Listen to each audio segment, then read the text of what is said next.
आज हमने बनाया है भुने हुए चावलों का मरुंडा। तो चलिए वीडियो को स्टार्ट करते हैं, वीडियो की तरफ चलते हैं। अस्सलाम वालेकुम दोस्तों, मैं उम्मीद करता हूँ कि आप सब ठीक होंगे, खैर खैरियत से होंगे। जैसे कि मैं पहले भी आप लोगों के लिए बहुत सारी डिशेज़ और रेसिपीज़ लेके आता रहता हूँ, उस तरह फिर एक नई रेसिपी के साथ आप लोगों के साथ हाजिर हूँ। आज हम बनाएंगे भुने हुए चावलों का मरुंडा। ये काफ़ी इजी आपको बाज़ार से मिल जाएंगे। सबसे पहले हमने इनको एक बर्तन में साफ़ कर लेना है, इनकी मिट्टी निकाल लेनी है। हम एक छलनी की मदद से इसको अच्छी तरह से साफ़ कर लेंगे, इसकी मिट्टी निकाल लेंगे। मेरे चैनल को लाइक, सब्सक्राइब और वीडियो को शेयर ज़रूर कर दिया करें। बेल के आइकन को क्लिक किया करें ताकि आने वाली वीडियोस के तमाम नोटिफिकेशन आप लोगों को मिलते रहें। वीडियो को पूरा देखा करें, स्किप मत किया करें और सब्सक्राइब का बटन लाजमी क्लिक किया करें।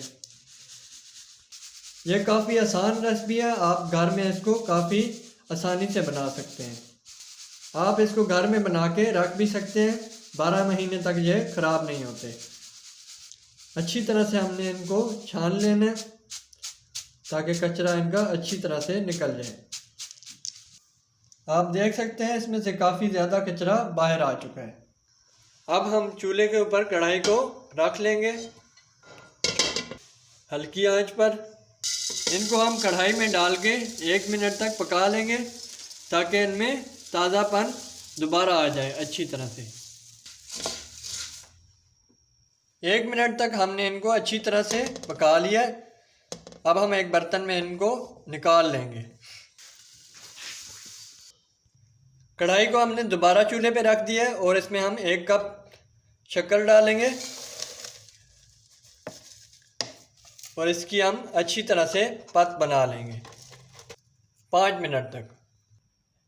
एक ट्रे लेंगे हम, उसमें हम ऑयल को हाथ की मदद से अच्छी तरह से ग्रीस कर लेंगे या चमची की मदद से, आप किसी भी चीज़ से इसको ग्रीस कर लें।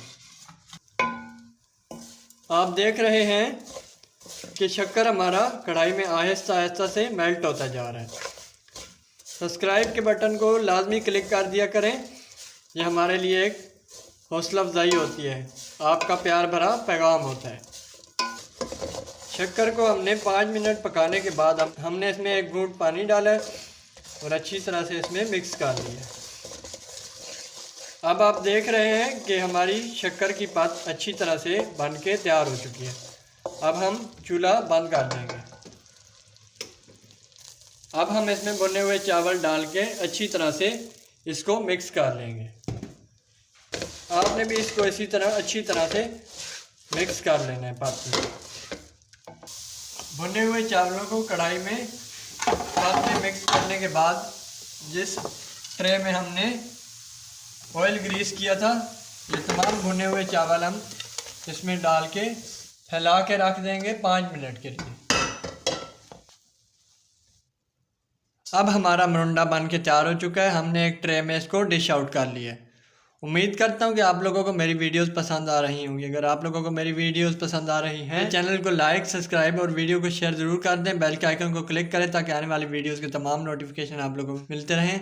मिलते हैं नेक्स्ट वीडियो में, तब तक के लिए इजाज़त दें। शुक्रिया, अल्लाह हाफिज़।